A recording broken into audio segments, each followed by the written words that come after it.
Hey guys, so this whole semester I have been talking about the topic of healthcare workers that are actually infected with the hepatitis B virus and the solutions and things that they're doing to prevent the spread from themselves to a patient or from one patient to another or just from other people in their environment and community.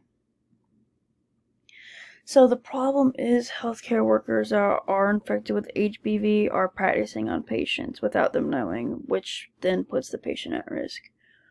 Imagine you're a patient that's low on white blood cells and you're already very vulnerable to anything in the air or on the surfaces that you touch or any by just contracting them.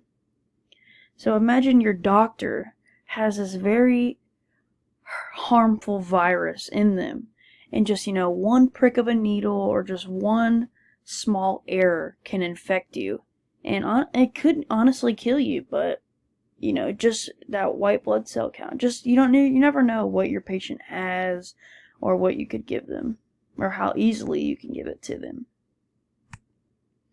What is HBV? Hepatitis B is a virus which is passed from person to person through blood, semen, or other body fluids like saliva, all that good stuff. Some other ways it is spread is through sexual contact, needle pricks, needle sharing of syringes and needles, and from mother to childbirth.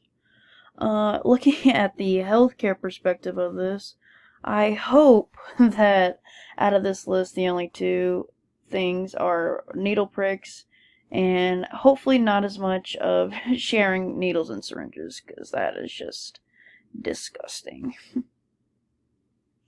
Some solutions that are already being made: communicating with your patient. So this is basically what it means is as soon as your patient walks through your office door, you tell them privately, hey, look, I have this virus. I'm putting you and myself at risk for, you can get it and then I already have it, but, I'm just want to let you know that you're risking it if you choose me to give you your treatment. Some patients right then could say, no, give me another doctor. I don't want you working on me. And other patients, understand that they're taught what to do and how to, prevent spreading this. Hospital reports, these are, small things. This is, writing down patient's name, date, time, and anything that strange that's happened during that patient's visit, like getting scratched or, a cut or a hole in your glove. But this is only done when strange things occur. Like, it's not done, I feel like this should be done regular, like after every single patient has, gone through your office, no matter what. Because you never know, something unexpected might have happened. Like, you might have had a hole in the back of your gown and you never knew it until you've taken it off from that patient. So weird things like that can happen. That should be reported after every single patient. There are post and pre-work procedures. This is the disinfecting, your tools and the surface area. Just everything. The walls, the floors, anything. And scrubbing with soap, warm water and soap for 30 seconds up to your elbows before and after procedures. Basic things that you hope that your workers are following.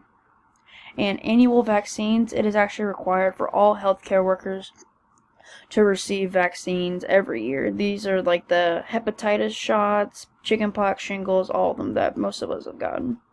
Actually, if all your workers under the healthcare facility have not received all their vaccines, this could actually put the workplace on hold for receiving state and federal fundings to get their equipment to use, like their gloves and stuff. All that's provided by the state.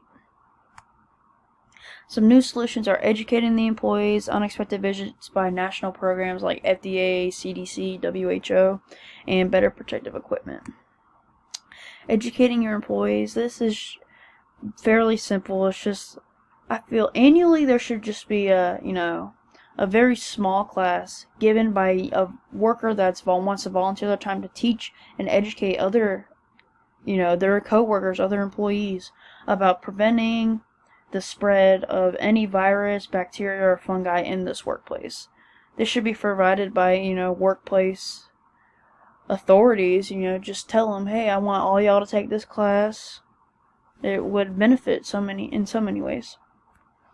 Unexpected visitations. Highly qualified workers from the national organizations that I listed earlier should surprisingly show up at the hospital. This makes sure that all the workers are doing what they're supposed to do, even when, they're not being watched by higher authority.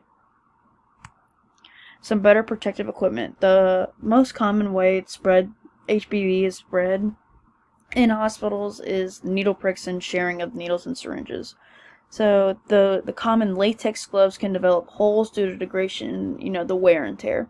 These are the gloves that you see used in the dentist, just everywhere. These are people like us can buy these at Walmart, Dollar General, Target, all that. Very cheap. There should be gloves that are made out of untearable and waterproof material. This will eliminate the risk of needle pricks, which is already such a significant percentage of how it's spread in the workplace. And this chart right here actually shows the way of insertion and exertion of how the most common ways that it is spread. Like, so you see 30% is spread by inserting an IV. Education. This should be provided by a hospital volunteer. This is super easy and takes up very little time. Like I said, annually, just a quick, hour-long class given by a volunteer that just goes over the elements and, precautions, procedures to prevent the spread. These unexpected visitations, these should already be a guideline. The members of programs should do routine checks inside local healthcare facilities. This is just walking around, making sure doctors are washing their hands, they're disinfecting, everything's being clean, cuts and scars are being, wrapped up during procedures. This should be an unexpected visit. This is kind of like, you're in elementary school and, the principal comes in and checks in on your class. This is very unexpected. They do that to make sure the teacher's doing their job and the students are doing what they're told. Better equipment. This is super easy. All that needs to be done is exchange those cheap latex gloves for some more durable heavy-duty gloves. This might be a slight upcharge for this exchange, but it should definitely be funded by the state and the nonprofit organizations like Blue Cross. See, this is a picture of a glove that is actually chemical resistant and non-tear, which would be very helpful in this case. The overall goal is to stop the spread of HPV in any environment. This is not just, healthcare, but, cities, schools, communities, just everywhere. Everyone should remain educated on this topic. The more that people know about HPV and how common it is through healthcare, the more cautious people will be. Workers should have integrity while doing their jobs. This is making sure all the guidelines are being followed, even when, not higher authorities are watching right behind your shoulder watching you. Lastly, the best and only the best quality products should be given to the staff. This is, those non-tear gloves and chemical resistant gloves we were talking about. Doing all these solutions and new proposed solutions, there can be a massive change to the patient's attitude. This will make the patient more confident in receiving treatment from a doctor that is infected with the virus. I really hope you enjoy my presentation. If you have any questions, just, reach out to me. I would love to answer them. Thank you so much.